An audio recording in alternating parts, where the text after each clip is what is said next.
बर्तमान बुझ a story रे कौन कहला ए स्टोरी रे से कहूँ कि पूर्वर पिंगला गोटे कलुषित जीवन यापन करुला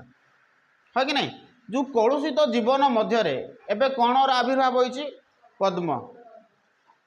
पद्म फुटी शतदल फुटी तेणु जेहेतु पद्म फुटी शतदल फुटी तेणु से मोर कौन एवं ना धन संपत्ति मणि कांचन एौन मोर एवं अभिलाष ना कि मो पाखक धनी युवक आसवा मत किसी अभिलाष ना बोली से कही ये बुझेगा तापर से कहला कि वर्तमान से कौन कर सत्य को अनुसंधान कर परम सत्ता को अनुसंधान कर से कहूँ एवं जो प्रकृति बहुत मूल्यवान हो जाए बुझे ना नहीं कौन प्रकृति आगे प्रकृति मूल्यवान नाला से विलास व्यंजन थिला से विलासर घर थिला हाँ कि नहीं से धन संपत्ति थिला बर्तमान प्रकृति सबकिछ हो जाए से कहला एठार प्रकृति बा एठारे जो राति गुड़ाक रही प्रकृति मुलायम हो पारि मधुमय हो पारि एबे से कौन करुच्ची से प्रकृति मध्य से आनंद पाई पारुछि बोली कही तार कलुषित जीवन जोटा थिला से कलुषित कालीमा आज दूरे जाती ताठू हाँ कि नहीं तेणु से कहूँ बर्तमान से आउ पिंगला है कि नहीं से बर्तमान कौन है प्रेमर सन्यासिनी से दिव्य पुरुषर स्पर्श को एठारे से अनुभव करि जो प्रकृतिर से जो दिव्यतार स्पर्श ताको एठारे कौन कर पुलकित भाव आनी देछि बुझेला कि नहीं यही समय से वेणुर स्वर शुणी जो वेणु स्वर शुणिला ता मन में आनंदर लहरी खेली उठी बुझेला कि नहीं से जागतिक बंधन में बांधि होगापी चाहूना से परम पुरुष अर्थात प्रियतम प्रेम बुड़ापी चाहूँगी ये बुझल तो एठारे कवितार कौन कहुई देख कवि भाषा एमर जीवन पंक उरसे फुटी अच्छी शतदल रिक्त एमर सुक्ति गर्भे फड़ी मुक्तार फल लोढ़ा नाई मोर धन संपत्ति मणि कांचन माला लोढ़ा नाई मोर विलास कुंज एचारु चित्र बुझेला ये बुझिपार कि नहीं ये बुझल तो सेकेंड स्टोरी बुझल सेकेंड स्टोरी रे किसी ना ता जीवन में कौन होती कलुषित भाव थिला बा कलुषित कार्य करुला जो से पाप अर्जी थिला बोली कहला किंतु ता परवर्ती मुहूर्त से कहूँ कि मो जीवन में कौन होती कि शतदलर आविर्भाव होती हाँ ना नहीं तापर से कहूँ जेहेतु शतदलर आविर्भाव होती ता जीवन में तेणु ता मन में आउ कलुषित कालीमा आउ ना तेणु से कौन कर परम सत्ता को उपलब्धि करुच्ची परम सत्तार अनुसंधान करुच्ची से परम सत्ता को अनुसंधान करने समय यह भी कही रातिटा मुलायम हो पड़ी प्रकृति मुलायम हो पारि प्रकृतिर स्पर्श को से अनुभव करी हाँ कि नहीं तेणु यही समय से आहरी कहूँ कि धीरे धीरे कौन हो समीरण अर्थात पवन बहुची से जो समीरण से निजर परम पुरुषंकर स्पर्श को अनुभव करी समय से कौन होती कि मंजुल मुरली स्वर शुणी जो स्वन शुणला मन में पुलकित भाव देखा जाए एठारे कहला प्रकृत से एठारे निजर प्रकृत प्रियतम अर्थात परम पुरुषों पाखे निजक समर्पाई चाहिए से एठारे कही कि से आज आ बार विलासिनी है से प्रेमर सन्यासिनी है हाँ कि नहीं तो जागतिक बंधन में बांधि होगापी चाहूना से परम पुरुषंकर प्रेम बुड़ापी चाहूँ यहाँ था सेकेंड स्टोरी बुझेला एवं थर्ड स्टोरी शुण आहुरी मध्य पिंगला भावुची प्रभातर नीलराळे प्रभातर निरलारे गधूलीर अपूर्व बेलारे धूपर बंधुर रूपसुधा को देखी गगन पवन मुरलीर स्वन शुणिबी मो जीवनर कलंकित अतीत को मु तांकरी पाई विस्मृत करिबी एवं मोर प्राणर क्षुदा को पूरण करिबी तांको पई आउ कोनोसी प्रकार पिपासा रहिबो नाही बोली से कहिछि मु मोर असरंती क्षुदा को भूली जीवी से पुणी कही जे मु तृण शज्यारे शयन करी चाह रही गगनर नीलिमा को बोली कही एपरी भाव में स्वप्न रे परम पुरुष को देखु देखु जीवनर दीप लिभिजा कथा मध्य से एठारे उल्लेख करछंती मोर यही समर्पण भाव ही किए साक्षी थे चंद्र आकाश तारा आदि साक्षी रही बोली कही से आहरी मध्य कही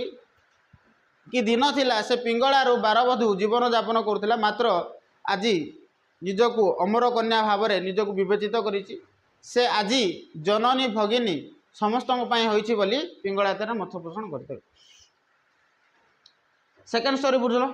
थर्ड स्टोरी रे कहला कि पिंगला एठारे भाबुची कौन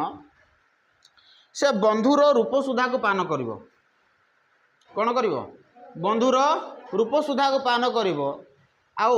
से रूप सुधा पान कला परे देखो वन्स टाइम जदि तांकर सुधा पान करा जाए जोटा सुधा अर्थात अमृत बोली कह जाउची तुम जदि वन्स टाइम भगवान को दर्शन भी करदेल ना कि से तो भगवान सहजर दर्शन दियंती ना। भगवान कहीं दर्शन दियंती ना सहजर। भगवानଙ୍କର दर्शन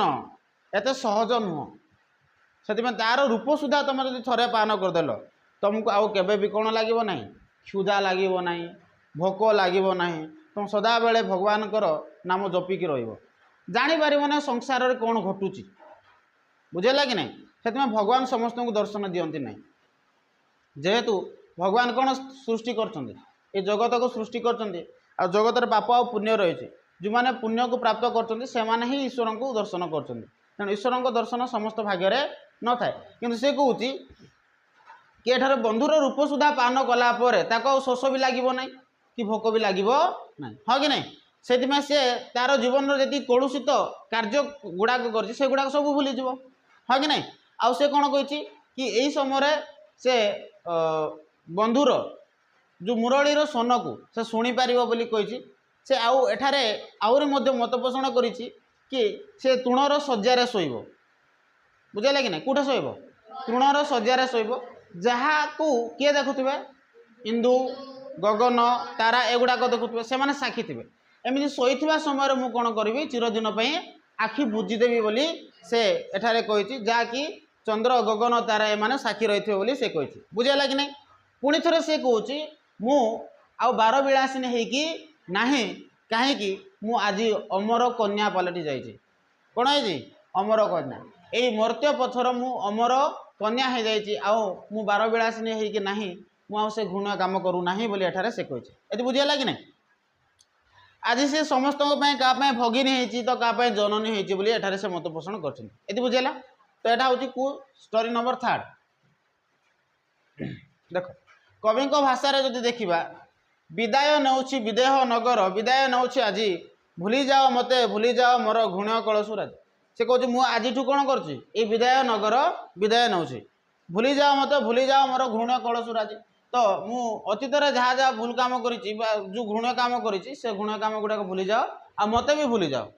बुझेगा कि नहीं। से कह सरगर मुहि अमर कन्या मुहि नारी मुहि देवी मर्त्य पुण्य मरते पतिता साजिली घृण्य जीवना सेवी। से कह सरगर मुह हूँ अमर कन्या आम जिते जन्म होता ना कि आम कौन पाप कार्य लिप्त न था पुण्य भूमि भारत भूमि देवभूमि आम एठारे जन्म हो किंतु एठारे आसला परे विभिन्न पाप कार्य आम लिप्त रहो हाँ कि नहीं। ठीक सेमिति ये मध्य कही मु हूँ स्वर्गर कन्या थी आउ ये पुण्यभूमि जन्म नहीं किंतु ये पुण्यभूमि जन्म है मु कौन कली विभिन्न पाप कार्य पतिता साजिली विभिन्न पाप कार्य जड़ित हेली बोली कहला ये बुझेगा। लास्ट रे से जहाँ भी करी से अनुताप कर लास्ट स्टोरीटा मन रख जहाँ भी कर लास्ट से कौन कर अनुताप कर लिखा है। अनुताप निआरे जली जली पिंगला भावुची मुझी अमृतर संतान मर्त्य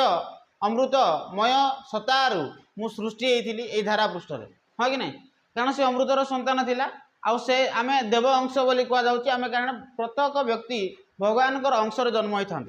से तो कहुए नरदय नारायण बोली हाँ कि नहीं। तेणु भगवान लोक को कष्ट देले भगवान को कष्ट हुए तो से कहुए कि मु अमृतर संतान थी कहीं मु अमृतर संतान बा अमृतमय सतारू मु सृष्टि होती से अमृतर संतान थी किंतु मोर सृष्टिर उद्देश्य थिला महत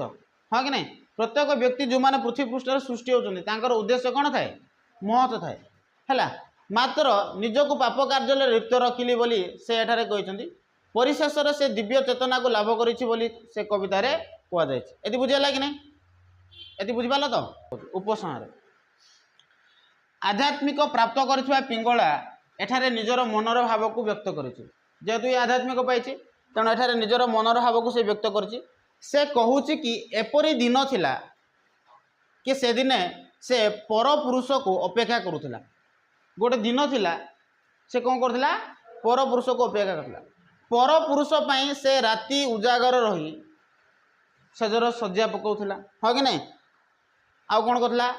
धन जौवन थिला ता पई सब किछि मात्र भगवत सत्ता को जेबेठु से अनुभव कला से दिन ठारू से कौन करिछि कि ईश्वरंकर अनुगामी साजिछि एवं से कौन करछि कविता माध्यम रे यह कहबा को चाहती कि व्यक्ति ईश्वरंकर एक अंश होता है तेणु निज जीवन को सत्कर्म लगेबा उचित बोली एठार मत पोषण करा जाय। एटा लास्ट कथा कहिछि जेतेबेले पिंगला कौन है ये सब गुण काम कला भगवत सत्ता को उपलब्धि कर सारा पर लास्ट क्षमा मागी कि मु अनुतप्त कि मु जड़े महत अमर कन्या थी बा भगवान सत्तार मु जन्म होती तेणु